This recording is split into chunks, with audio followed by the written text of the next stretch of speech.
Saludos y muy buenas tardes a todos nuestros seguidores del Ecoexploratorio Museo de Ciencias de Puerto Rico. Gracias por estar conectados a nuestro programa de ciencia virtual, donde puedes disfrutar diferentes webinars, actividades, entrevistas, charlas, entre otras, sobre diferentes temáticas relacionadas a el espacio, la salud, fenómenos naturales, ciencia, tecnología, matemáticas, entre muchas otras. Y pues, primero que nada, gracias a nuestros auspiciadores, porque sin ellos no pudiésemos estar dando este servicio a ustedes. Así que le damos las gracias. Esta semana tiene como tema salud y prevención, ¿verdad? Así que vamos a estar dando diferentes webinars relacionados a ese tema de salud y prevención. Aquí tenemos nuestro calendario completito. Y les recuerdo que si están por Zoom, pueden hacer, al final vamos a tener una sección de preguntas, pueden hacer sus preguntas en la sección de Q&A, Question and Answer, si están a través de Zoom. Y los que están en Facebook, si tienen alguna pregunta, pueden dejarnos nuestros comentarios y que lo vamos a estar verificando. Mi nombre es Gary Figueroa, voy a ser su moderador por el día de hoy. Y pues los dejo con nuestro recurso de hoy, el doctor Ramos, que va a estar hablándonos sobre cómo se desarrollan las vacunas. Ramos, te lo dejo a ti. Súper, saludos a todos los que están conectados a través de Facebook o a través de aquí de la plataforma de Zoom. A mí me gusta hacer las charlas lo más interactiva posible. Sé que hay bastante gente conectada, voy a tratar de estar pendiente lo más que pueda a los comentarios según los vea, si hay algo que me gustaría, no sé, tocar, alguna inquietud que surja de momento, aunque sé que van a estar moderando las preguntas al final. Nada, vamos a entrar directamente en la materia y tengo unas diapositivas de presentación para que pues, sepan un poco de mí. Y nada, vamos a empezar. Déjame pasar por aquí a compartir la presentación. Me parece que todo el mundo debe verla bien, ahí donde está. Si pueden confirmarlo sería ideal. Asegurarme que todo el mundo está viendo la presentación. Perfecto. Excelente. Así que vamos a estar hablando, como nos mencionaron, ¿verdad? Vamos a estar hablando sobre cómo se desarrollan las vacunas, cómo se desarrolla una vacuna. Antes de eso, quiero, ¿verdad?, hablarles un poco de mí. Mi nombre, como mencionaron, es Marcos Ramos, ¿verdad?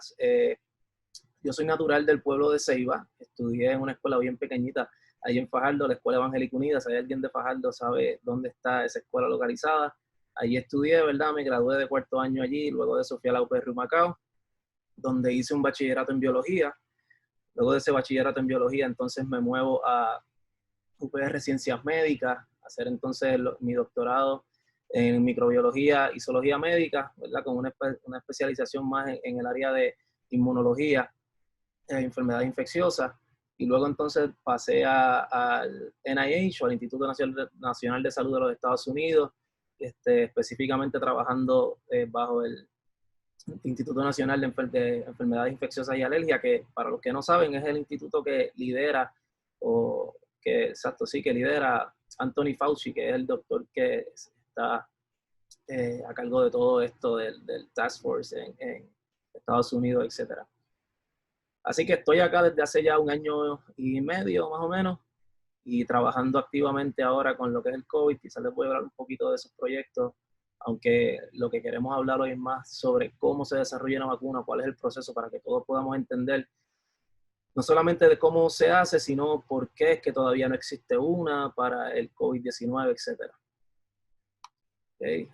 Y creo que ahí salen algunas de las publicaciones, ¿verdad?, que he tenido la oportunidad de tener, y aportaciones al campo, ¿verdad? Proyectos actuales que estoy trabajando ahora mismo, estamos trabajando estudios longitudinales de COVID-19, básicamente estudiando cómo progresa la enfermedad en un sinnúmero, ¿verdad?, de pacientes, cómo progresa la enfermedad, qué cosas llevan a una enfermedad severa versus qué cosas llevan a una enfermedad más leve, estudiando diferentes razas, sexos, etcétera, para tratar de encontrar qué diferencia existe, si alguna.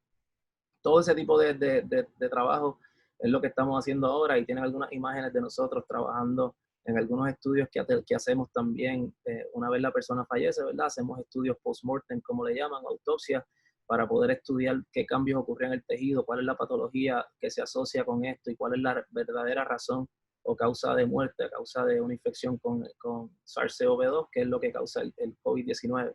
Y ahí pues ven unas imágenes con mis compañeras de laboratorio, ¿verdad? La doctora Stein, Ashley Babiak, que también es una bióloga, ¿verdad?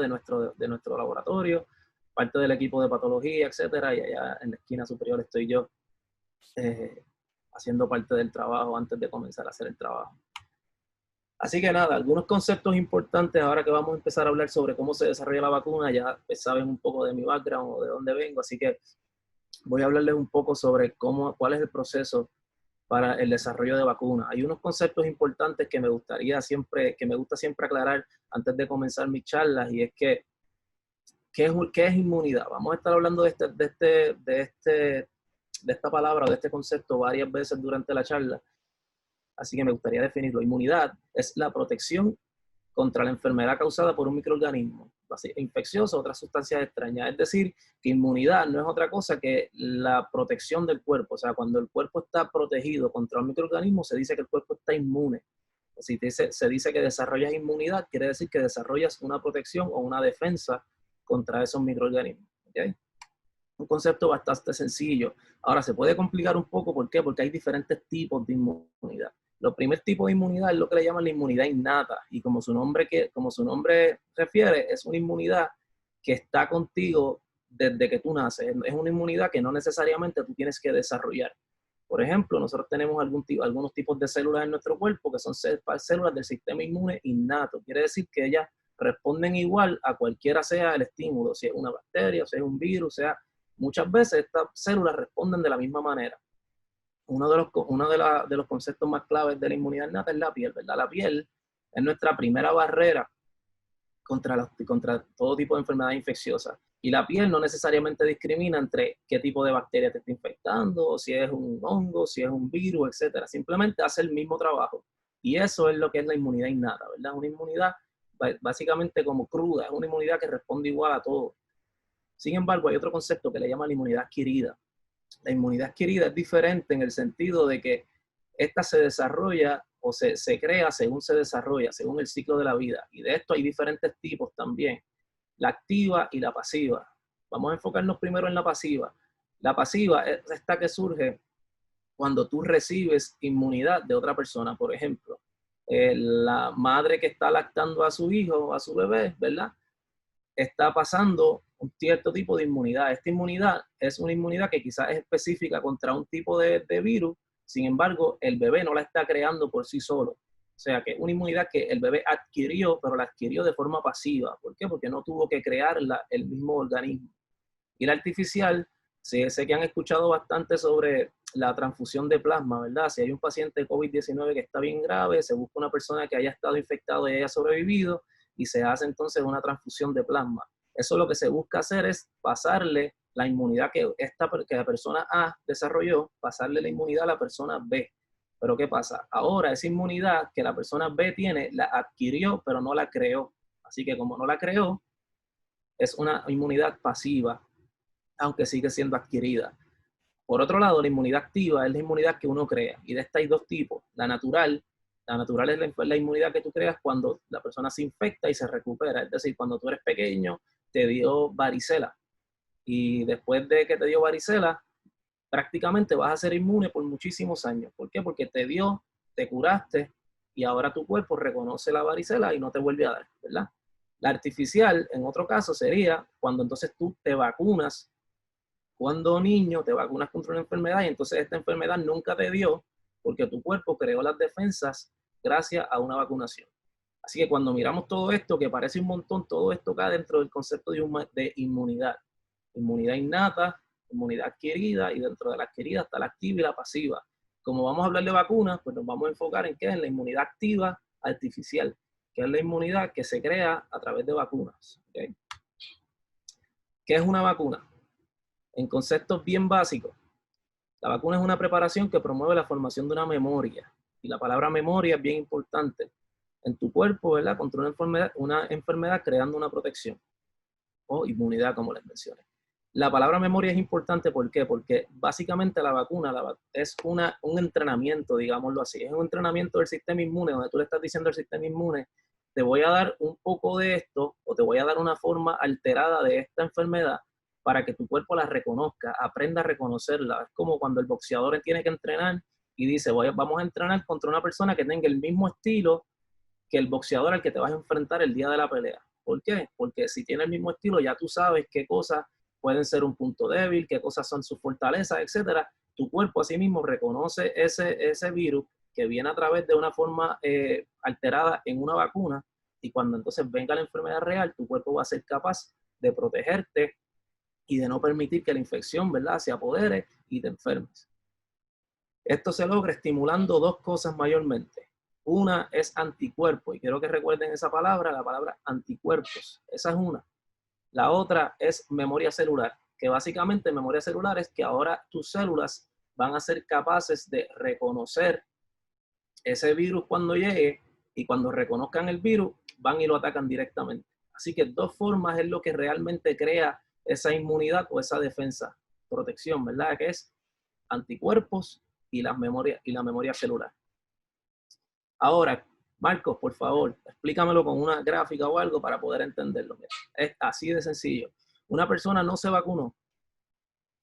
Quiere decir que la persona no tiene inmunidad.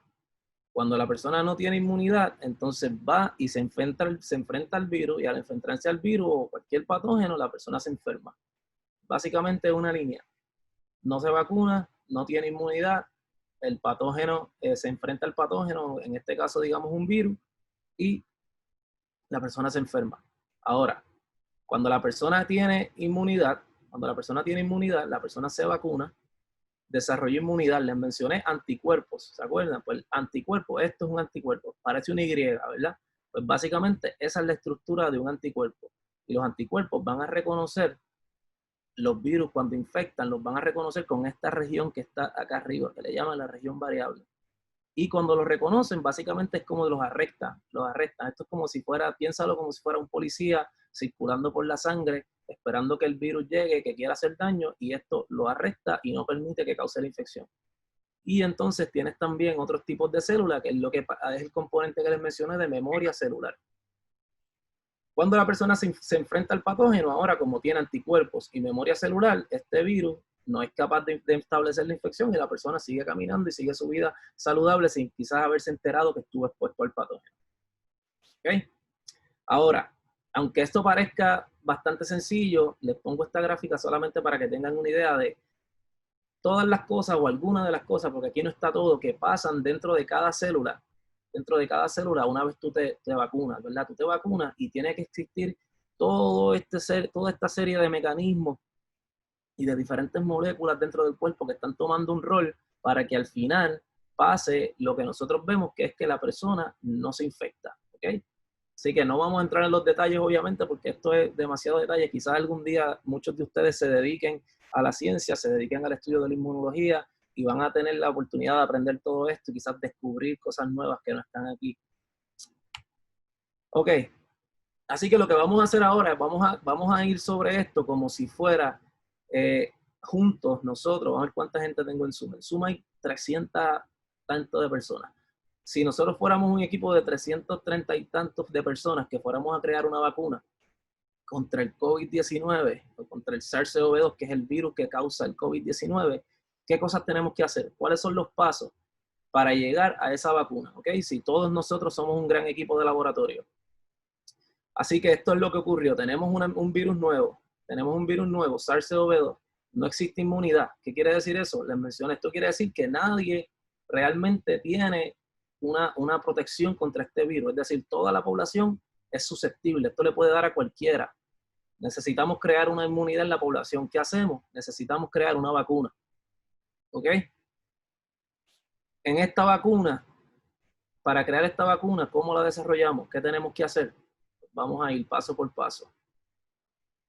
Estos son los pasos en general y vamos a hablar un poco más de ellos en detalle. En general, el desarrollo de la vacuna que ocurre en el laboratorio. Es decir, tú vienes a un laboratorio como este donde yo estoy hoy y aquí tú tienes entonces que hacer una serie de experimentos, ¿verdad? Y en esta serie de experimentos tú dices, voy a descubrir, tengo esta molécula que expresa el virus y con esto yo puedo crear una vacuna, porque si yo hago que el cuerpo cree una defensa contra esto, la infección no va a ocurrir en las personas. Pues perfecto, tenemos el candidato, esto es lo que necesitamos. Una vez la tenemos el candidato, hacemos una formulación, etcétera, vamos a ensayos preclínicos, que son los ensayos que se hacen en modelos animales. Y luego entonces tenemos que ir a las diferentes fases de ensayos clínicos, o lo que le llaman clinical trials, que quizás han escuchado eso mucho en las noticias o en las redes sociales últimamente. Y luego entonces vamos a una fase 4, que es la fase de aprobación, donde esta se hace disponible y se continúa entonces un monitoreo de la misma. Vamos a ir más en detalle, ¿verdad?, sobre estas etapas. Pero esto es un overall, ¿verdad?, de lo que tenemos que hacer. La primera parte, investigación básica. Lo primero que tenemos que hacer todas las personas que estamos conectadas es ponernos lo que le llaman el PPE, ¿verdad? O el Protective Equipment, que básicamente lo que tenemos que hacer es vestirnos para evitar que nosotros nos contagiemos con nada mientras trabajamos en el laboratorio. Así que bien importante, protección de ojos, bata de laboratorio, o lo que llaman el gown, ¿verdad? Protección de la boca en este caso, porque estamos trabajando con un virus respiratorio, etcétera. Así que una vez todos estamos listos, vestimenta apropiada, tenemos que decidirnos qué vamos a hacer, qué tipo de vacuna vamos a hacer. ¿Por qué? Porque hay diferentes tipos de vacunas. Aquí les listé todas las que hay, y si las ven y tienen alguna pregunta en específico para una de ellas, quizás se las puedo contestar ahorita. Nos vamos a enfocar en los dos tipos que son los más comunes, que una es la viva atenuada. Esto lo que quiere decir es que este virus que se utiliza en este tipo de vacuna es capaz de entrar a tu cuerpo y replicarse, es decir, hacer copias del mismo. Sin embargo, este virus está modificado de una forma que no puede causar la enfermedad. Es decir, que tú estás dándole al cuerpo básicamente una imitación del virus que no es capaz de causar la enfermedad, y por lo tanto tu cuerpo entonces puede reconocer este virus cuando sea el verdadero y atacarlo. Esa es una. La otra es la completa inactivada, que básicamente tú tomas el virus real y lo inactiva, ¿verdad? Hay muchas formas de inactivar un virus, es decir, inactivarlo para que el mismo no sea capaz de causar la enfermedad porque está inactivo. O sea, no es capaz de causar la enfermedad y tampoco puede replicarse o aumentar su número dentro de la persona. Básicamente tú lo das y esa es la cantidad que diste, y este no aumenta el número, pero también puede hacer que tu cuerpo se entrene para crear entonces la inmunidad o la protección. ¿Qué otras cosas necesitamos dentro de una vacuna? Hay varias cosas dentro de una vacuna, ¿verdad? No solamente el componente principal, que es lo que va a causar la defensa, sino que hay otras cosas. Hay estabilizadores que ayudan a que la vacuna siga funcionando y se pueda almacenar por largo tiempo. Hay diluyentes. ¿Por qué? Porque tú tienes que controlar la cantidad de lo que tú estás poniendo allá adentro, cómo tú o la concentración. Es decir, piensa, quizás todo el mundo ha hecho un Kool-Aid en su vida, ¿verdad? Todo el mundo ha hecho un jugo Kool-Aid o un jugo Tang. Eso, cuando tú lo haces demasiado, le echas muy poca agua, que queda con mucho color y sabe demasiado dulce. Entonces tienes que echarle más agua para que sea agradable y para que lo puedas usar. El concepto de la vacuna es igual. Tienes que diluirlo para que sea una concentración adecuada y que pueda hacer el efecto, ¿verdad?, sin causar daño secundario. Así que diluyentes, bien importante. Agentes biológicos, que es básicamente el virus inactivado que vamos a tener en la vacuna para que tu cuerpo pueda crear esa defensa. También tenemos preservativos, ¿verdad? Estos preservativos pues van a ayudar a que la vacuna no crezcan bacterias, no crezcan hongos en ella, etcétera, y se puedan entonces utilizar con mayor tiempo, se puedan guardar por mayor tiempo y utilizarse también en lugares donde no hay refrigeración, etcétera. Tienes que ir al medio de África, a un lugar remoto a proveer la vacuna, pues entonces es importante que esto esté dentro de la combinación o de la formulación. Y adyuvantes, que como su nombre sugiere, adyuvantes ayuda, ¿verdad? Este adyuvante lo que hace es que ayuda a que la vacuna pueda hacer su trabajo, es decir, que mejora la respuesta del cuerpo y así la vacuna tiene mejor resultado, ¿ok? Decidimos usar completa inactivada. Eso es lo que vamos a utilizar nosotros. Esta decisión, si me perdonan, la tomé yo, sé que somos un grupo grande de laboratorios, pero tomé la decisión por todo. Vamos a utilizar un tipo de vacuna que es la vacuna viva inactivada, completa inactivada. Así que básicamente tenemos nuestro virus, utilizamos un método de inactivación bastante rústico, que es básicamente dar calor, ¿verdad?, por un tiempo definido, y luego de eso tenemos entonces un virus que está inactivo, y entonces proveemos hacer la formulación final que va a contener todo lo que les acabo de mencionar, ¿verdad? Estabilizadores, adyuvantes, diluyentes, etcétera. ¿Okay? Esa formulación final hay que hacer varias cosas, pero esta próxima fase se le llama la fase preclínica. La fase preclínica es la fase que se utilizan modelos animales para probar, ¿verdad? Los modelos animales se utilizan en todos los tipos de investigaciones biomédicas. ¿Por qué? Porque hay muchas cosas que tienen que ser probadas para ver cómo reaccionan en un organismo completo. Uno puede hacer cosas en células, sin embargo, cuando tú sacas las cosas de un plato de ensayo del laboratorio a un cuerpo, la forma en que las cosas interactúan con el cuerpo, con un organismo completo, son diferentes. Por lo tanto, tenemos que probarlo en modelos animales para así poder determinar si funciona o no funciona. Por ejemplo, uno de los experimentos clásicos en el caso de vacunación es primero ver si la vacuna es capaz de generar lo que les mencioné ahorita, anticuerpos y células de memoria. Y para eso, pues se hace un calendario de vacunación. Por ejemplo, aquí pongo un ejemplo, no necesariamente esto tiene que ser los días, ¿verdad? Pero una vacunación, día 0, se utiliza otra el día 15, se utiliza otra el día 30, y el día 45, entonces tú tienes sangre, ¿verdad?, del animal, y pruebas y ves si se desarrollaron anticuerpos, si se desarrollaron células de memoria. Si esto ocurrió, se dice entonces que la vacuna es capaz de generar una respuesta inmune. Si la vacuna es capaz de generar una respuesta inmune, ya tú tienes la primera parte de tu experimento hecha. Sí, desarrolla una respuesta inmune, perfecto. Ahora, esa respuesta inmune que se desarrolló, ¿es capaz de dar protección contra la infección, sí o no? Y para esto se hacen los ensayos que se le llama challenge, ¿verdad? O de retar el animal. ¿Qué sucede? Se hace el mismo calendario de vacunación y luego entonces se expone el animal al virus para tú poder decidir si esta inmunidad que tú sabes que se genera protege o no protege el animal contra contraer la enfermedad. Y así es como ese candidato que tú tenías de vacunación, que creaste una formulación para ello, tú puedes decidir entonces, mira, esta formulación yo la creé en el laboratorio, la probé en modelos animales y en modelos animales protege contra la enfermedad. Y quizás muchas de estas cosas que hemos visto que dicen, se probó tal vacuna, está funcionando, y quizás lo vemos en las noticias, etcétera, pero cuando entras al artículo lo que te quieren decir es que, mira, sí, funcionó en modelos animales y proveyó una protección, o es capaz de generar una respuesta inmune, o lo probamos en células y fue capaz de hacerlo. Todo esto es lo que le llaman fases preclínicas. Esto es antes de ir a algún modelo humano que sea relevante, ¿verdad?, a la enfermedad. Otros modelos bien importantes que se están haciendo, y recientemente se publicó un artículo sobre uno de los modelos más importantes para poder estudiar el COVID-19, es el modelo en primates no humanos. Es decir, nosotros tenemos una similitud genética bien importante a este animal, y por lo tanto es un modelo animal que es ideal para estudiar este tipo de respuestas, sea para drogas, ¿verdad?, o para creación de drogas, o sea para creación de vacunas. Ahora, los primates no humanos solamente se utilizan cuando son estrictamente necesarios. Si no, se tiene que utilizar, ¿verdad? Se tiene que favorecer otros modelos animales por encima del modelo de los primates no humanos, y toda investigación tiene que ser diseñada de manera significativa y proveer evidencia de que realmente resultan en un beneficio grande para la humanidad. ¿Okay?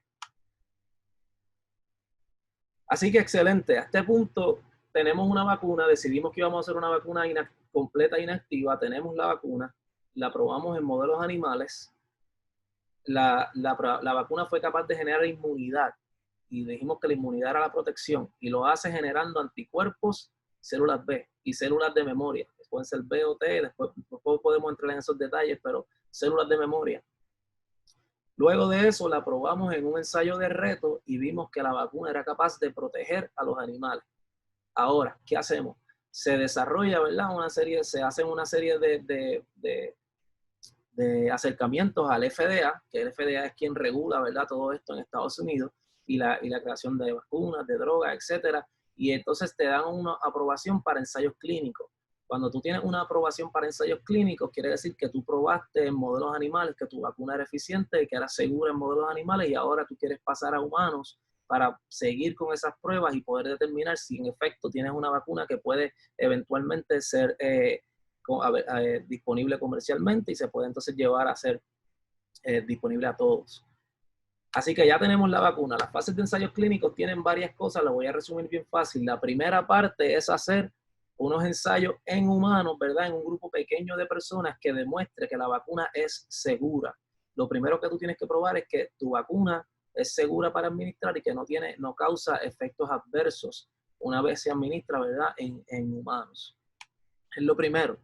Lo segundo, tú tienes que probar esto en un grupo más grande, ¿verdad? Ahora no solamente son los verdes, ahora también están los rojos. Tienes más personas y tienes que de nuevo probar si es segura y ahora tienes que probar algo de eficacia. Es decir, no solamente no hace daño, sino que también te protege contra la enfermedad. ¿Okay? Eso sería la fase 2. En la fase 3, ahora tienes un grupo más grande de personas. Y en ese grupo más grande de personas, ahora también tienes que, obviamente, seguir probando si es segura, pero ahora también no solamente si es segura, sino si funciona en un grupo más grande de personas. Es decir, es básicamente una escalera, vas probando, primero gateas y dices es segura, después vas caminando y dices es segura y trabaja bien y funciona. Después entonces comienzas a correr y dices, ok, en un grupo más grande de personas es segura y protege a este grupo más grande de personas. Así que son básicamente las 3 fases que se llevan a cabo. Existe luego una 4ª fase. Después, si tú apruebas con éxito, ¿verdad? Luego de todo el escrutinio que toma esto, tú apruebas con éxito, existe lo que le llaman una 4ª fase, que en esa 4ª fase lo que se hace es que después de aprobada, las personas entonces van a seguir siendo monitoreadas para ver si no hay efectos adversos en otras poblaciones, si no hay una población, ¿verdad?, que quizás resultó ser susceptible a esta vacuna porque tenía otra enfermedad concurrente, ese tipo de cosas que quizás se pueden escapar en estas 3 fases, se van a monitorear y se monitorean en esta 4ª fase que viene después de aprobada y de hacerse disponible. Acuérdense, muchas veces esto,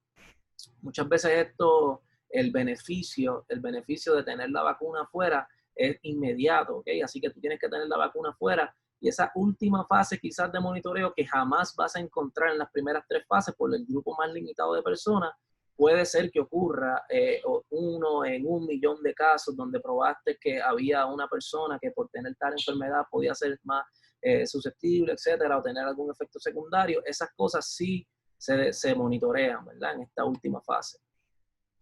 Ok, y ya eso básicamente que les expliqué ahí es el tiempo, ¿verdad? O es básicamente el proceso que lleva a crear una vacuna desde cero, desde que tú estás en el laboratorio haciendo experimentos para encontrar ese posible candidato hasta que realmente tu vacuna llega a ser aprobada. Así que yo resumí ese tiempo en quizás, no sé, digamos 10, 15 minutos. Eso puede tomar cualquier sitio desde 8, 10, 12, 15 años de trabajo, desde ese punto hasta que está aprobada, ¿verdad? Sin embargo, es bien importante recalcar que eso es en momentos donde no existe una pandemia y vamos a ver cómo cambia eso un poco en momentos de pandemia, porque sí, ciertamente es un poco distinto. Así que quiero primero acercarme a estas otras preguntas que puse yo mismo de por qué es importante la vacunación, ¿verdad? Porque casi siempre es una de las preguntas que sale, ¿verdad? ¿Por qué es tan importante vacunarse, etcétera? ¿Por qué es algo que tenemos que hacer todo, etcétera? Y les voy a explicar ahora por qué es tan importante antes de seguir, ¿verdad?, con el resto de la presentación. Y es que cuando tú te vacunas, no solamente te proteges a ti como individuo, sino que estás protegiendo a la población. Y en esta gráfica bastante sencilla les voy a explicar cómo sucede, ¿verdad? Ahora, por ejemplo, acá, las personas no vacunadas, pero que sí están saludables, están en azul. Las saludables pero vacunadas son amarillas. Y la persona que está enferma y está contagiando a los demás está en rojo. Cuando tú no tienes personas vacunadas, por ejemplo, todas estas personas en azul están no vacunadas. Así que al no estar vacunadas son susceptibles a esta enfermedad. Por lo tanto, tú tienes una persona que infectó a todos los que estaban a su alrededor, que no estaban vacunados, con excepción de aquellos que sí estaban vacunados, los amarillos, que no están infectados. Ahora, esto sucede cuando la mayor parte de la población no está vacunada.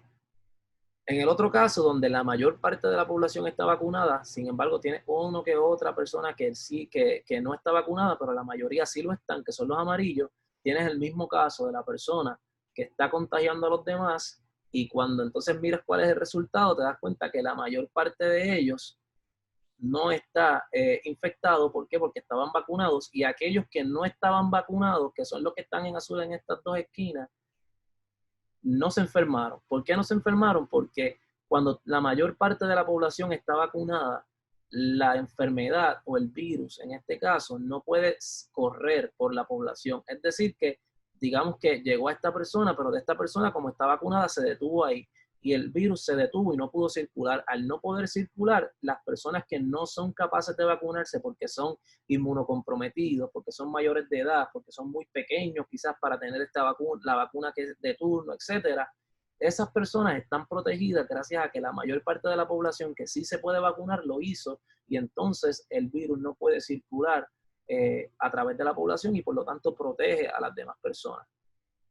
¿Cuál es el impacto de la vacunación? Y esta es una gráfica que me encanta poner siempre porque muestra claramente la era pre-vacunación y cuál era la mortalidad, ¿verdad?, en Estados Unidos, mientras cómo es luego de la era de vacunaciones y de enfermedades como la difteria. Pueden ver que en un 100% de reducción, ¿verdad?, de 21.000 a 0.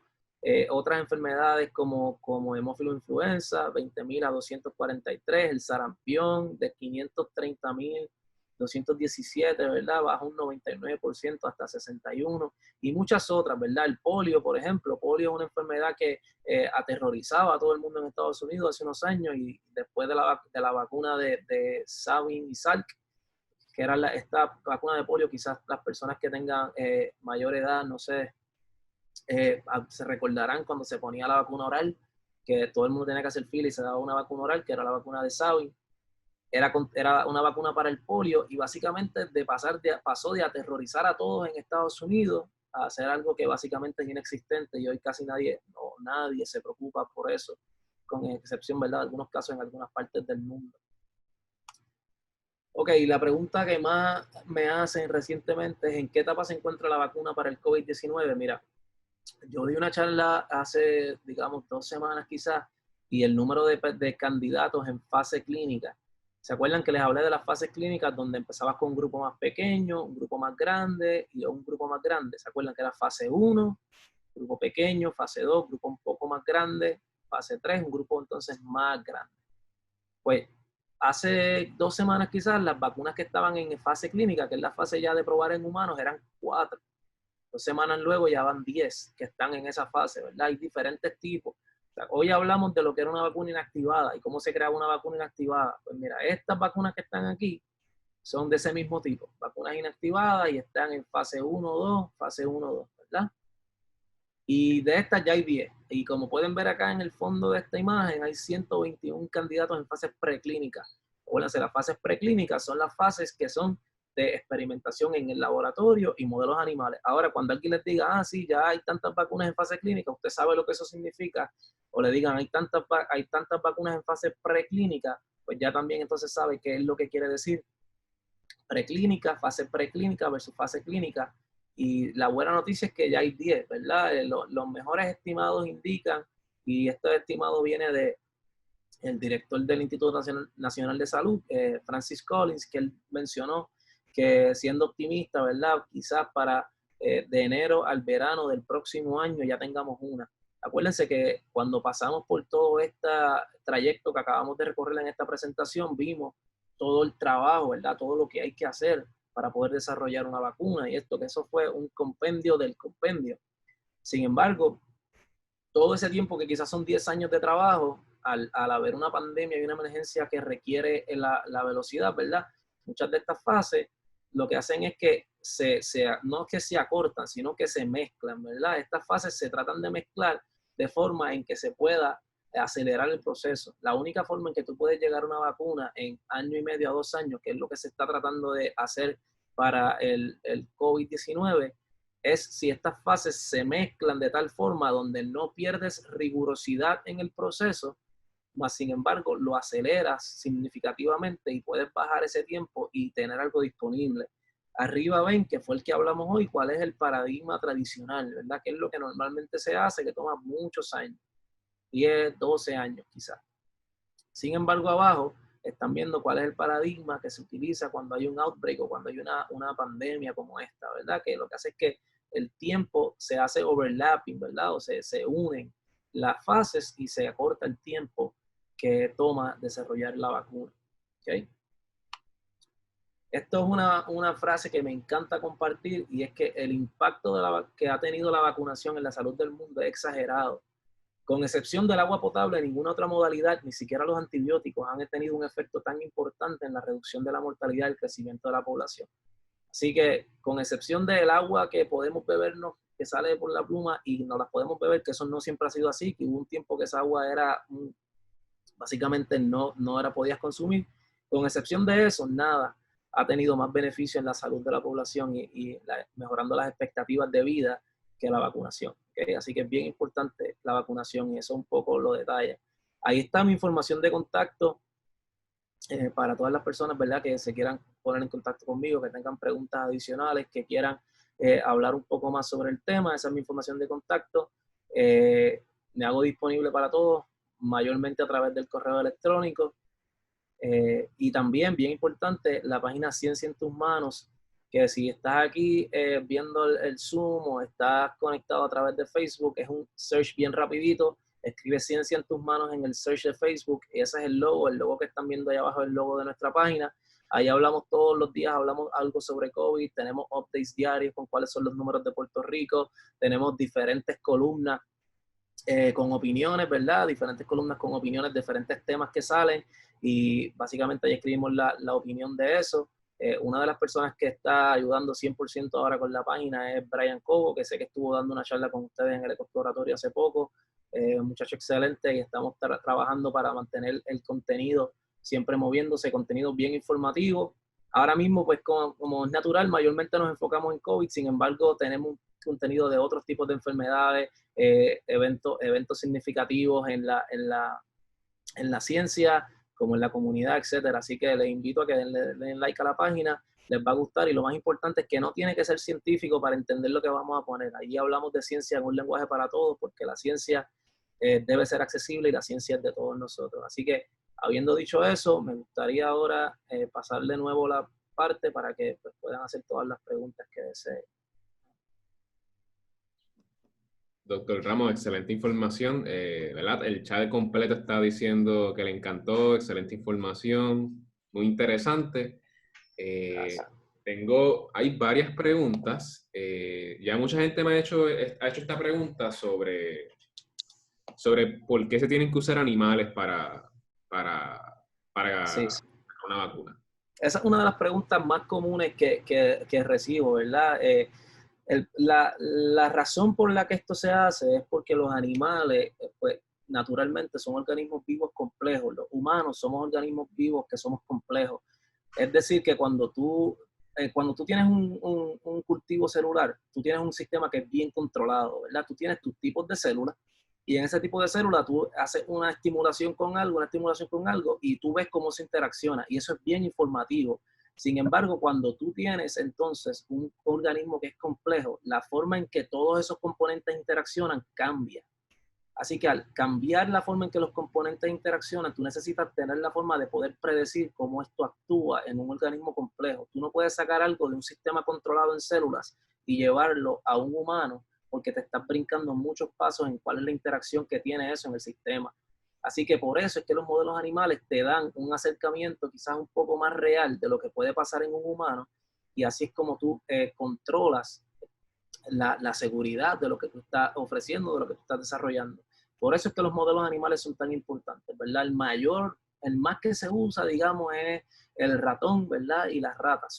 Y por eso es que el mundo dice, las ratas de laboratorio, los ratones de laboratorio, es por eso, ¿verdad? Son los más sencillos y es lo más fácil de utilizar. Sin embargo, hay otros modelos más complejos que también se utilizan porque son más parecidos al humano. La forma en que tú puedes predecir cómo una droga o cómo una vacuna va a reaccionar en un humano, pues entonces es más eficiente si lo utilizas así. Okay. Y es bien importante que la gente entienda, no hay forma de llegar a B sin haber pasado por A. Es decir, si nosotros no habría forma de tener una Tylenol disponible en la farmacia si no hubiese habido experimentación en células, experimentación en modelos animales para poder llegar a que si tienes un dolor de cabeza vayas y compres una Tylenol, que son cosas que quizás la gente, no necesariamente todo el mundo entiende y no lo juzgo, ¿verdad? Pero es que hay que tener consciente que para poder llegar a tener disponibilidad de medicamentos, etcétera, estas cosas tienen que ocurrir porque no hay forma de llegar allá sin esto otro. Ok, perfecto. Mira, y tengo varios oyentes aquí, no discutiendo, pero contestándose preguntas claro, de que si debería ser obligatorio vacunar a las personas?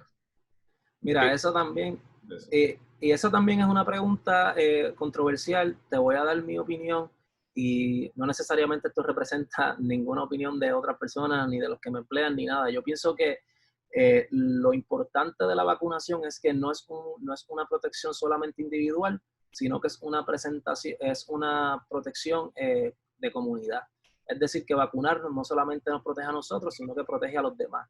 Cuando hablamos de si debe ser obligatorio o no, yo pienso que hablando como gobierno, quizás el gobierno debería velar por la seguridad de la comunidad, ¿verdad? Así que si vacunar contra una enfermedad provee una protección a nivel de comunidad, pues quizás sí es algo que debemos contemplar, que sea que todo el mundo tenga que hacerlo, a menos que obviamente siempre van a haber excepciones, y quiero que eso quede bien claro, siempre van a haber excepciones y siempre van a haber personas que no pueden vacunarse o personas que no deben vacunarse por X o Y esos casos obviamente siempre van a ser considerados.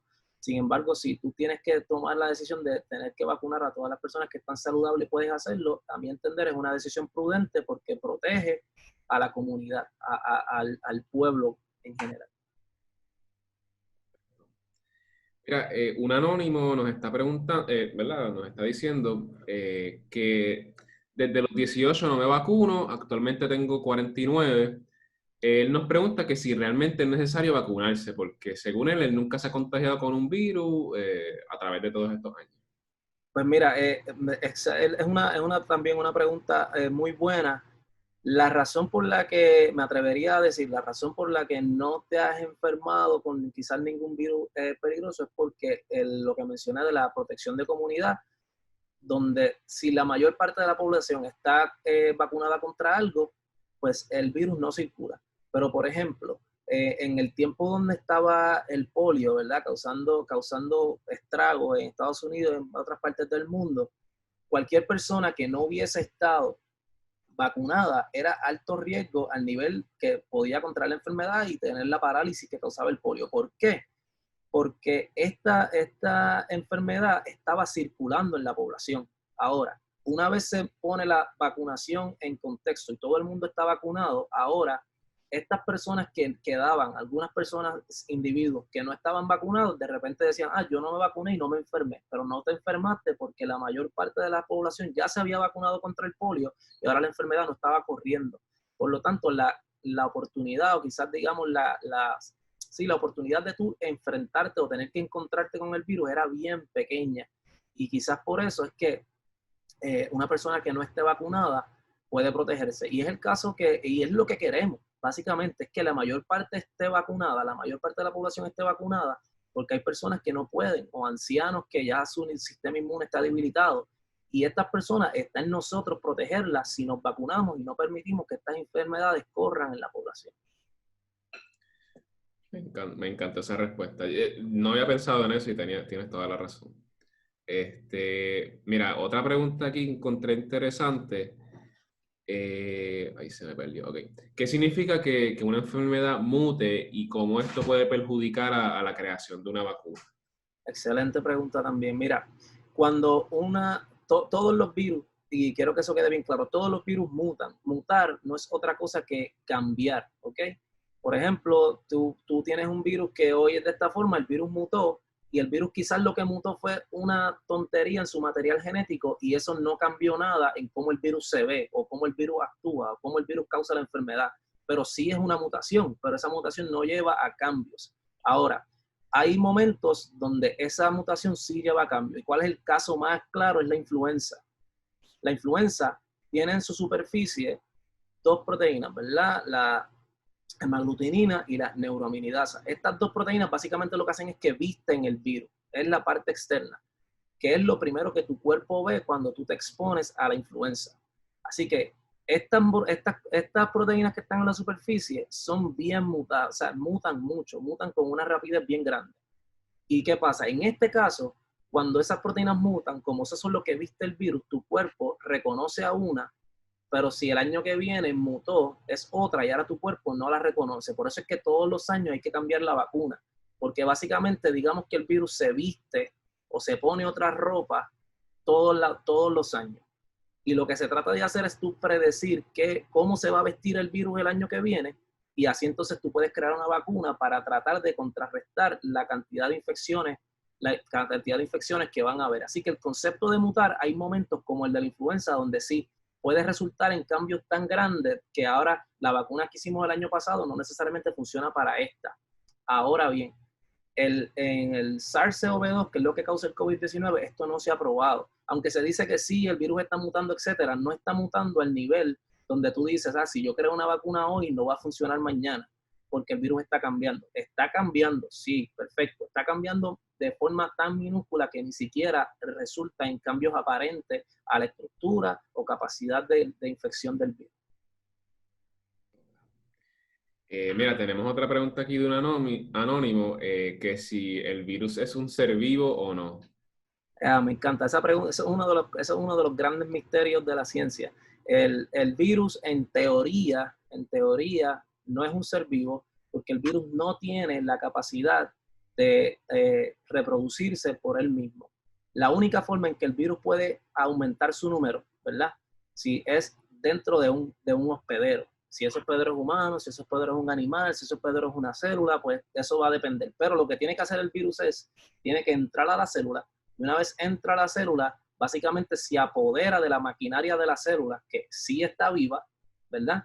Y se apodera de la maquinaria de la célula para él dividirse. Básicamente es como un pirata. Se apodera de la célula y se divide y entonces se replica. Sin la célula, el virus no hace nada, no puede replicarse, se queda ahí. Así que por esa razón es que se debate si es un ser vivo. Ahora, tiene otras tantas cualidades, como la capacidad de cambiar, tiene otras tantas cualidades que todavía se debate muchísimo. Sin embargo, la definición general es que no es tan vivo. ¿Okay? Sí, yo estudié química y tuve que coger biología y nos decían que hay como varios postulados para clasificar un organismo como vivo y claro. El virus no cumplía con todos esos postulados. Exactamente, no cumple con todos los requisitos que requiere ser un organismo vivo. Okay. Tengo otra preguntita por aquí. Me preguntan, se me fue el nombre, Diego Ramos, que si el cuerpo puede colapsar si nos ponemos demasiadas vacunas. No, la respuesta es no. Siempre y cuando sea una persona saludable, ¿okay? Siempre hay que hacer la nota, siempre y cuando sea una persona saludable. La realidad es que si tú sales a comer a un restaurante o tú eres una persona que no te lavas las manos recurrentemente o estabas en el parque jugando y etcétera, la probabilidad que tú te expongas a más microorganismos, ¿verdad? En ese tipo de ambiente es quizás hasta mayor, ¿verdad? No me atrevería a decirlo con toda la certeza del mundo, pero es quizás hasta mayor de lo que vas a encontrar en un calendario de vacunación en cierto punto de tu vida. La realidad es que no, y estas vacunas son, como les mencioné, son vacunas either inactivadas, o son vacunas atenuadas, o son solamente fragmentos del virus, que ni siquiera está el virus completo. Así que una persona saludable, bien poco probable que colapse en el sentido de que tenga un efecto secundario que tenga que ir al hospital, es bien poco probable, siempre y cuando sea una persona saludable. Que pudiera ocurrir, vamos, siempre, o sea, todo es posible, ¿verdad? O sea, pero estas cosas se deben llevar por la estadística, ¿verdad? Si hay efectos secundarios, quizá 1 en 1 millón, 1 en 2 millones, pero esas cosas son imposibles de predecir, ¿verdad? Y mi responsabilidad como científico no es decir que esas cosas son inexistentes, sino es decir que son poco probables. Sí, y siguiendo esa pregunta, mucha gente también nos están preguntando que por qué cuando se vacunaron, como que se enfermaron después de la vacuna. ¿Qué nos puedes decir de eso? Mira, la vacunación no es otra cosa que una estimulación del sistema inmune, ¿verdad? Okay, es bien importante que nosotros entendamos que todos estos efectos, lo que nosotros conocemos como síntomas, no son otra cosa que la respuesta de nuestro sistema inmune a algo, ¿ok? Es decir, que nosotros tenemos una fiebre, la fiebre es parte del sistema inmune, es tu cuerpo cambia de temperatura para tratar de contrarrestar la invasión de un agente externo. Así que, por ejemplo, desarrolla fiebre, pues es normal. ¿Por qué? Porque estás estimulando el sistema inmune. Así que, por ejemplo, una de las cosas que te pueden decir es la persona puede desarrollar hinchazón en el área donde se hizo la inyección y pueden también desarrollar algún tipo de fiebre leve después de haber recibido la vacuna. Eso es normal, ¿por qué? Porque está estimulando el sistema inmune. Igual que el enrojecimiento en el área, eso también es una respuesta inmune, ¿verdad? La respuesta inmune crea lo que le llaman la hinchazón, ¿verdad? O el enrojecimiento del área, que hace que las células que estaban en la sangre del sistema inmune vayan al área a reparar el tejido porque tuviste una inyección, etcétera. Todo esto es una respuesta natural del cuerpo. Sí, perfecto. Mira, tengo aquí varias personas comentando sobre esto. Claro. Que yo también, ¿verdad? Antes de que ocurriera todo este brote, yo lo escuchaba en las filas de supermercado que la gente empezaba a decir que el virus lo crearon en un laboratorio y cosas así por el estilo. ¿Verdad? Te Claro. estoy preguntando que si esto es posible, que si este virus fue creado en un laboratorio, por decirlo así. La probabilidad de que esto haya ocurrido, según se publicó hace, digamos, creo que fueron 2 meses quizás, como 2 meses, es que la probabilidad de que esto se haya creado en un laboratorio es baja o es básicamente cero. ¿Por qué? Porque ellos estudiaron cómo se veía la composición genética del virus y sabían que este virus, con la composición genética que tenía, pues no podía venir de algo que estuviese creado en el laboratorio, etcétera, sino que era producto de una creación, de un efecto natural, ¿verdad? Como nosotros sabemos, como les mencioné, los virus mutan, los virus se adaptan, ¿verdad? Y esto ocurre con el tiempo, esto ocurre para un montón de enfermedades, y el caso que ocurrió con este virus es lo que le llaman una zoonosis. La zoonosis es cuando una enfermedad o una infección, ¿verdad?, que normalmente ocurre en animales, que su ciclo se mantiene en animales, ¿verdad?, de repente brinca al humano por alguna razón o por varias razones, que no, quizás no vamos a entrar en los detalles ahora. Pero estas zoonosis no son solamente en el caso de los virus, ¿verdad? Esto ocurre para parásitos, esto ocurre para otras enfermedades y es más común de lo que nosotros pensamos.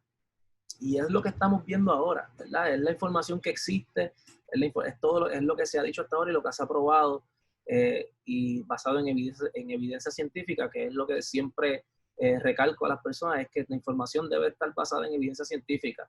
No necesariamente los científicos no son omniscientes, ¿verdad? No todo el mundo es omnisciente. La información se desarrolla y la información cambia, evoluciona a diario. Así que tú puedes tener hoy lo que dicen los datos, mañana puede ser otra cosa. Sin embargo, lo importante es que mientras tú emites opiniones o llegas a conclusiones, esté basado en evidencia y no solamente en opiniones de otras personas.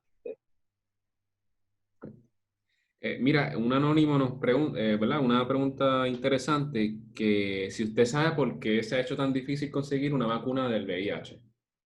La razón, sí, sé por qué es tan difícil. La razón es porque el virus del VIH es diferente en varias formas, ¿verdad? El VIH es un retrovirus. Lo que sucede con esto es que el virus se inserta, ¿verdad?, en el genoma de la persona. Es decir, que el virus no se queda como un agente aislado dentro de la célula, sino que la composición genética del virus se une a la composición genética de la persona.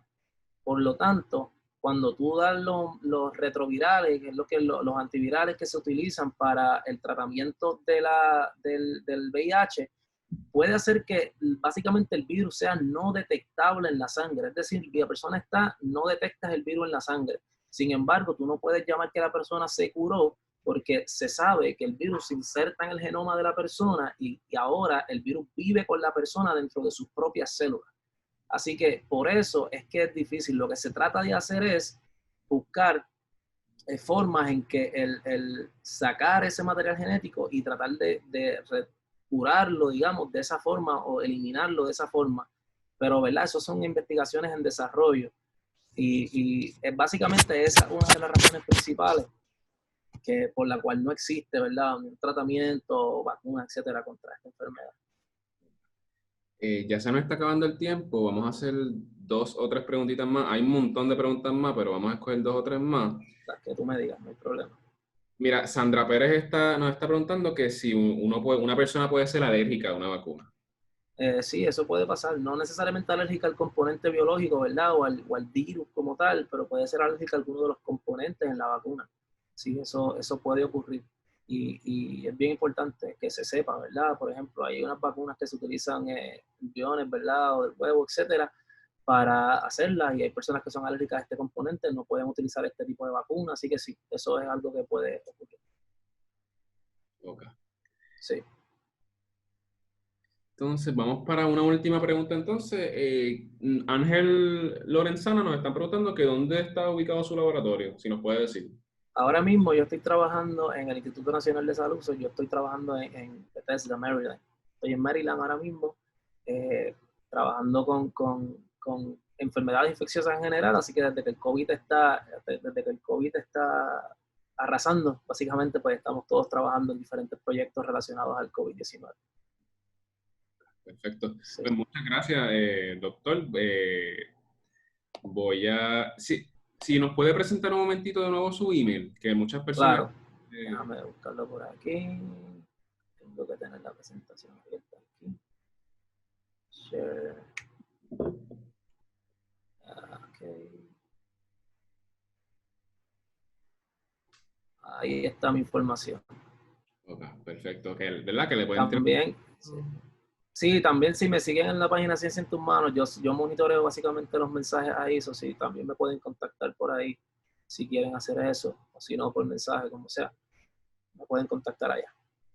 Pues muchas gracias, doctor. La encontré súper interesante la presentación, ¿verdad? Yo terminé el bachillerato este semestre en química, pero... Felicidades, felicidades. Pero me encantó todo esto, ¿verdad? De biología, inmunología.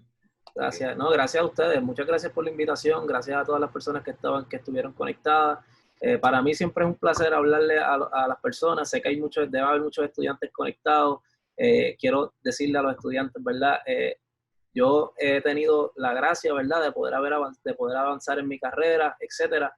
Pero yo no soy más especial que ninguno de los estudiantes que están conectados en el chat hoy. Así que es bien importante que siempre persigan sus sueños, que no se dejen intimidar porque parezca algo bien difícil o porque parezca algo prácticamente imposible. No se digan que no ustedes mismos, siempre vayan a ustedes, apliquen a todo lo que tengan que aplicar, que los demás sean los que digan que no o cualquier cosa, siempre vaya usted y asegúrese de que consigue siempre buenos mentores que lo ayuden a maximizar su potencial. ¿Okay? Ese es mi consejo para todos los que están, estudiantes que estén conectados, y para mí pues siempre es un placer hablar con todos. Gracias, gracias. Bien.